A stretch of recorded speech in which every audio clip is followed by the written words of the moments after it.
Welcome to the meditation session today. It's great to be together. In meditation, we learn to see our mind in a new way. Those who pioneered the practice made a great discovery. What is this discovery? It is that our mind, when tranquilized, reveals itself as the source of pure happiness, peace, freedom, and fulfillment. Rather, one should say that the mind reveals these qualities not as aspects of our mental life, but as the very nature of ourself. This implies that ourself is not the mind. It is something greater than the mind and shares none of the mind's limitations. It is in this context that we can explore the practices that help us to reduce the mental activity generally, in order to become aware of what underlies it, namely that self. In this way, we discover within ourselves an indisturbable perfection that knows no limit. To meditate regularly will give us a means of unfailing inner strength. And if we investigate these teachings on self-knowledge with real interest, we will experience the joy of an ever-deepening understanding.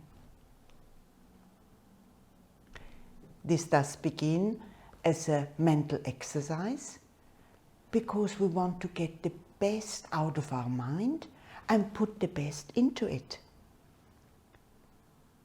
But this self-training leads beyond itself to an unimaginable freedom and fulfillment. Let's return to our starting point. This is our mind before it has begun this self-training and development. What is our first task? It is to reduce mental interference and distraction and create some degree of inner space or inner peace. Only then, in that peace, will something higher and purer begin to stir within us, so to say.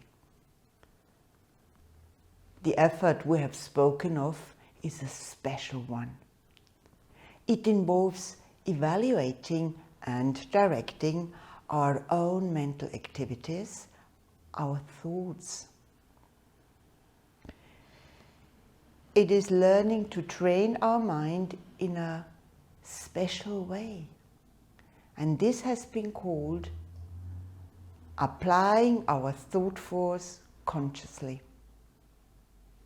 What do we mean by this? The way of enlightenment is intimately connected with how we manage our thinking processes, our thoughts and our feelings. Our uncontrolled thinking creates a subtle veil or covering over that infinite principle at the core of our being. Our own thinking cuts us off from the peace and light of our deeper self. But the opposite is also true. Our own thinking can come under our wise guidance and lead us to inner freedom. So the first thing is for us to become more aware of our thinking processes and to give a direction to them that will help our higher realization we actually have much more authority to guide our mind than we may think. We can step in and influence the flow of thoughts at any time if we remember to do so. If we find our mind is not working as we wish it to and is restless, distracted or heavy, what we first have to do is to become aware of the way our thoughts are going. Once we have awakened this awareness, we are in a position to give ourselves suitable directive that will restore our energy and creativity. Awareness is the important thing. Once we are aware, we can act and make a difference. After all, whose mind is it?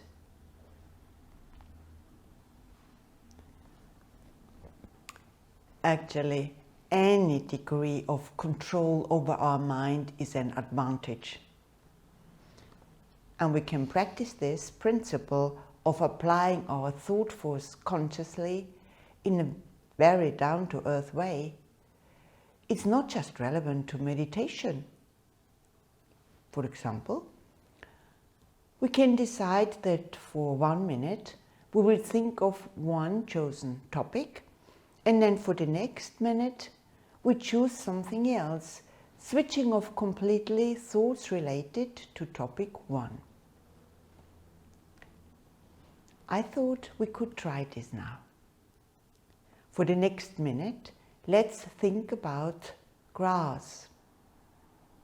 Do this in any way you want. It could be a lawn, a pasture, a golf course. But keep your attention on grass or grass-related images. Then, after a minute, we drop the idea of grass and replace it with that of a wall or walls. It could be a simple wall of piled up stones, the wall of a building. It could be the Great Wall of China. Whatever comes into your mind. But keep on this theme for a minute. I will lead the practice and simply say grass, then wall,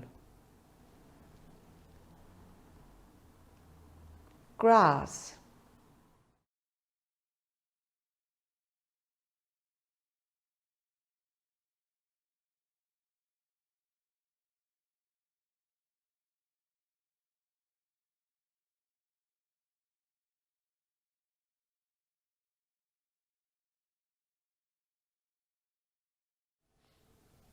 wall,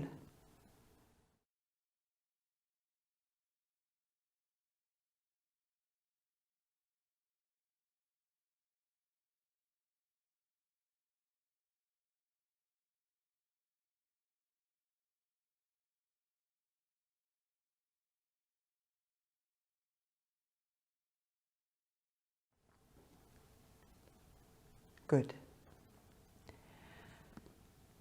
To do this exercise is not so easy as we may have experienced. But if we can master this conscious thinking in this way, through practice, we'll find the benefits are immense and will prove really helpful in daily life. Let us now return to our higher quest. And here one thing we need to appreciate and understand is that the mind, including our feelings, is not our true self. The true self is that underlying reality which transcends the mind. Its nature is pure consciousness.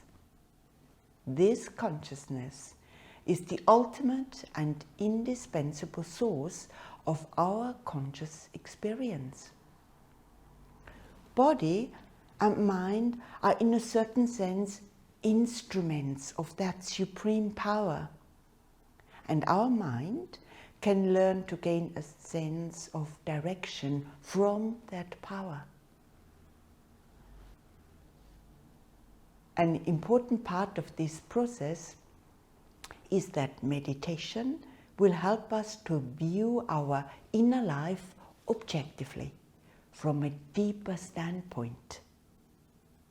For example, meditation will give us a clearer insight into what is going on in our own mind. We will observe more vividly the mind's habit of continually generating thoughts and ideas, feelings, memories. We will see clearly how these thoughts seem to happen almost in disregard of whether we wish them to appear or not. Our mind is thus a conduit for an endless stream of energy, over which we seem to have very little control. This is why in meditation we are asked to concentrate on a prescribed and relevant idea or image.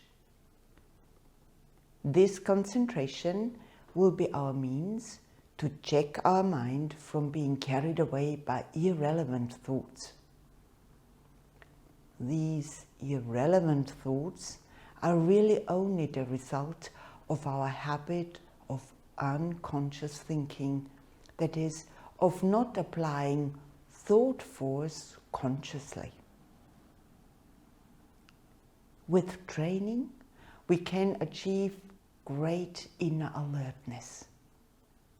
For example, someone who regularly practices meditation can usually detect the very first signs of anger developing in the mind, or the first tremors of an irrational fear. These stirrings can be subdued immediately. How? By substituting some positive thought based on our higher nature. This growing self-awareness fostered in meditation is practical and progressive. We will find ourselves gaining some leverage over our emotional life.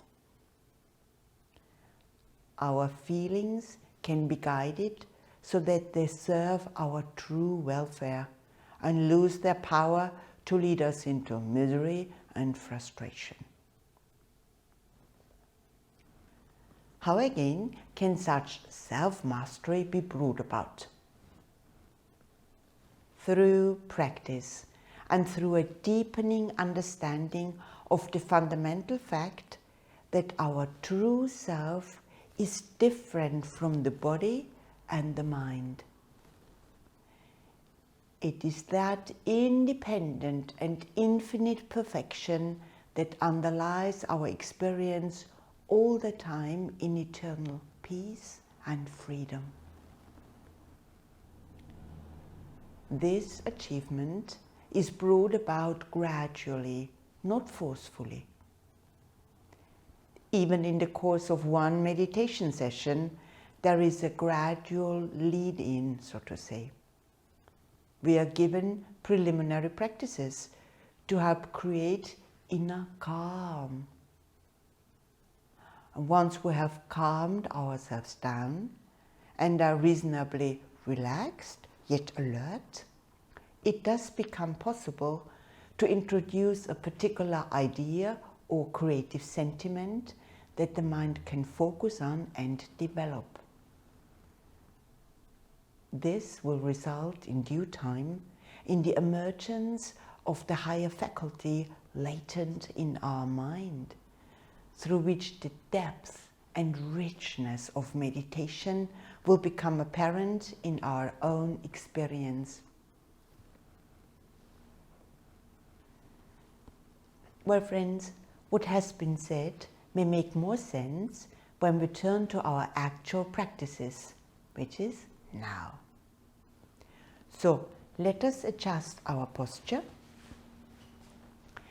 For people sitting on chairs, this means sitting in an upright, alert position with our feet flat on the ground, our hands resting in our lap or on our knees or thighs. Our spine, neck and head are held in a straight line, balanced but not rigid. And the rest is done inwardly, in that world within the mind we have been talking about. We begin with an inner preparation. We do this by sitting for a minute or two in reverence and calmness.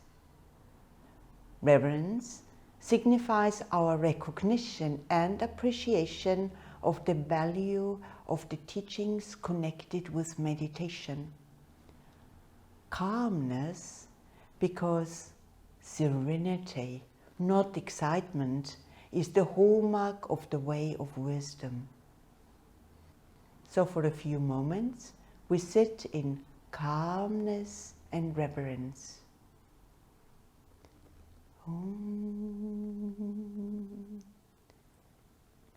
Calmness and reverence.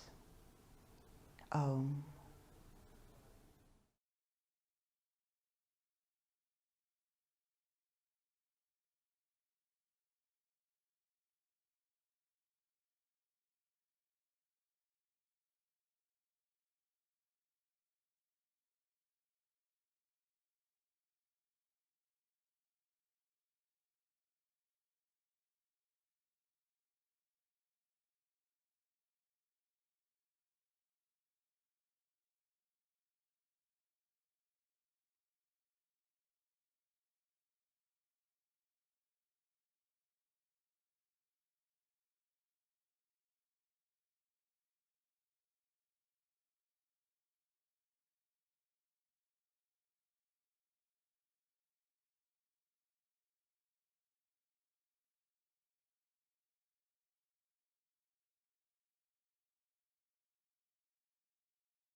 We now turn to our breathing practice.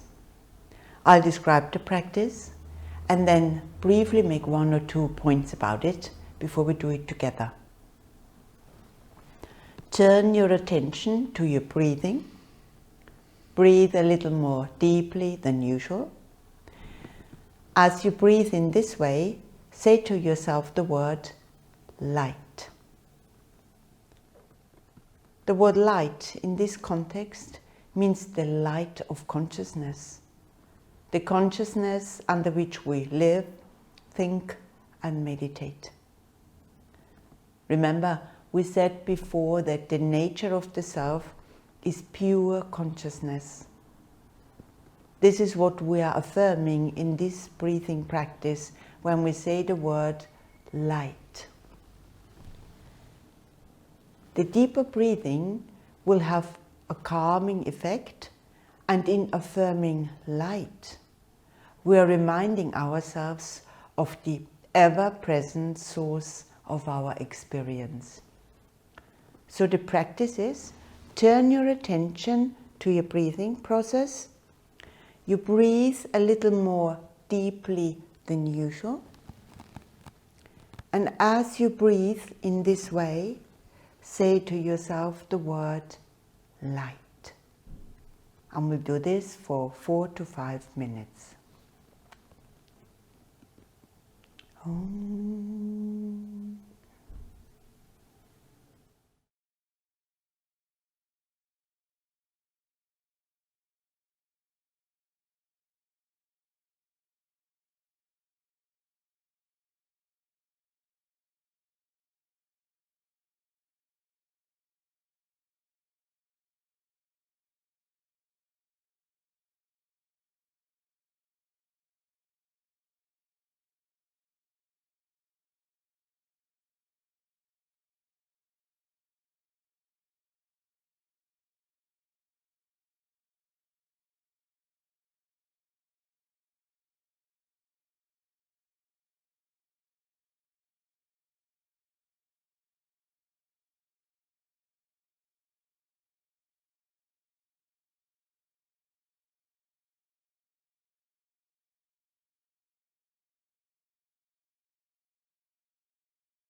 conscious breathing and light.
Next, we're going to do a visualization practice. In this practice, we engage our power of imagination and our will by inwardly visualizing a form that has associations with peace, power, light, and beauty, namely a sunrise. Picture in your mind a sunrise. See the sun appearing on the horizon, moving slowly upwards. At the same time, your surroundings gradually brighten until the sun itself becomes a mass of dazzling splendor. This visualization is an exercise in concentration with a deeper dimension.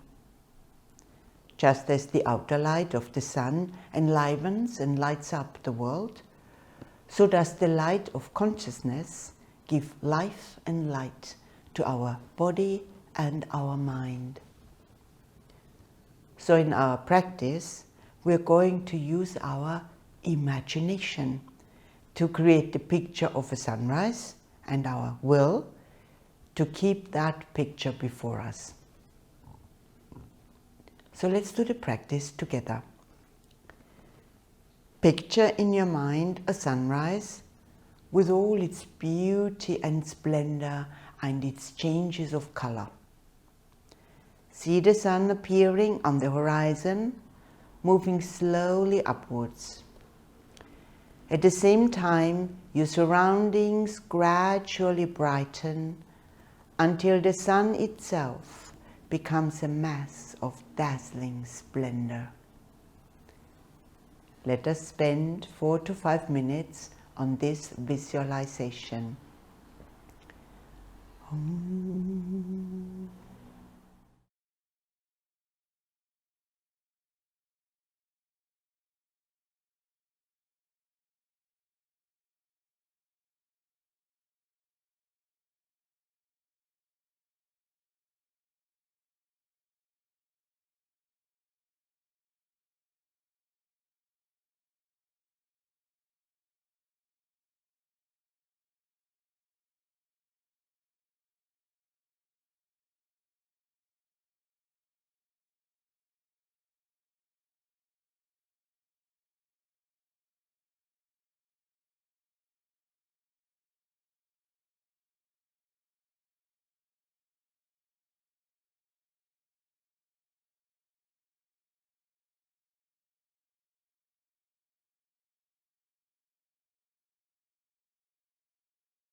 See the sun slowly rising,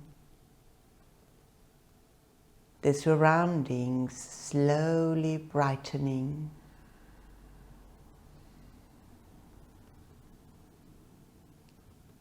The sun becoming a mass of splendor.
Now we're going to focus on the meditation text. Om. The light which animates my mind animates the sun and the stars also. That light is bliss. That light am I. The text is an indicator of the depth and greatness of our true nature. Our inner world is not just the mind with its ever-changing thoughts. Also present always is that fundamental and unchanging light under which we see the thoughts, the light of consciousness. This consciousness, our self, is not limited to the private enclosure of our individuality. It is cosmic, universal, one in all. And it is this opening up of our understanding that is indicated in the text. I will say the meditation text, and our aim is to hold it in our mind for about 5 minutes. This can be done through calm repetition or through seeing the text or a part of it before you in letters of light.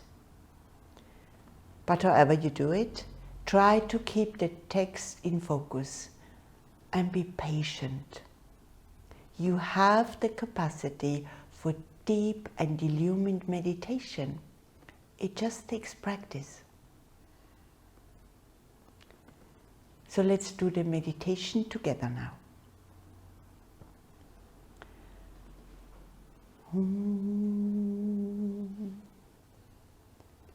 The light which animates my mind animates the sun and the stars also.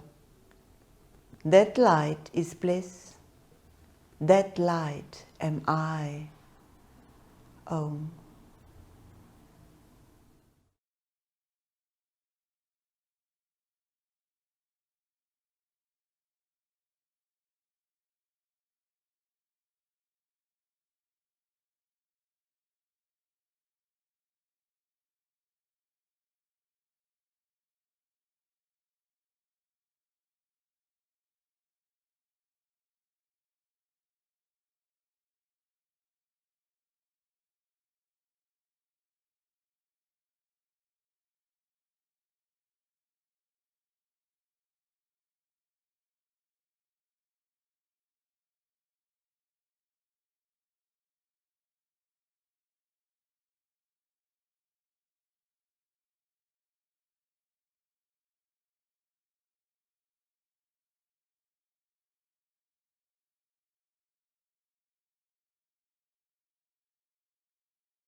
The light which animates my mind animates the sun and the stars also.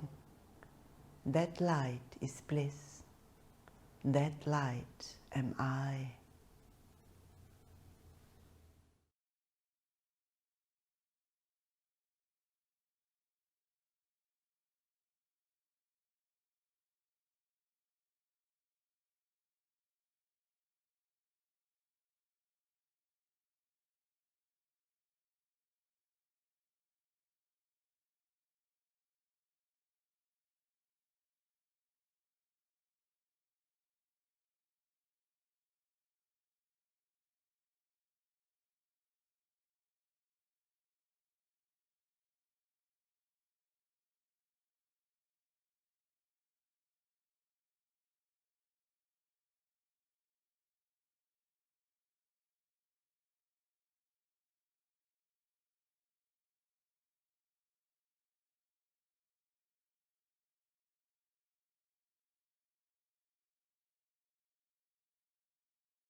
You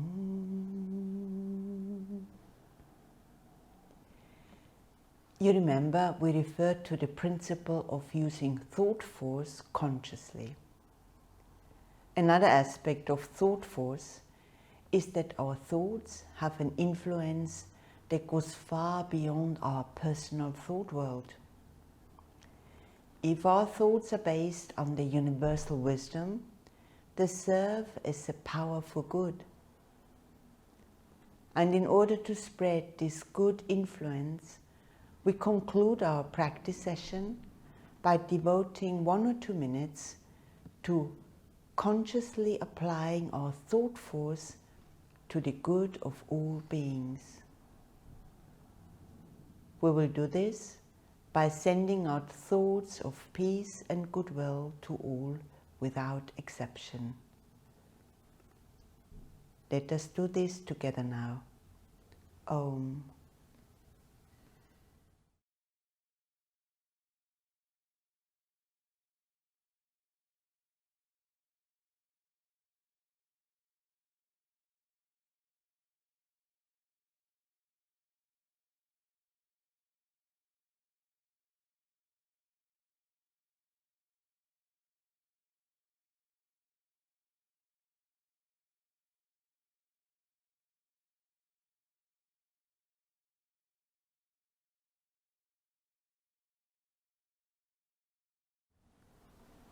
Om. Thank you for your attention and participation. See you again soon.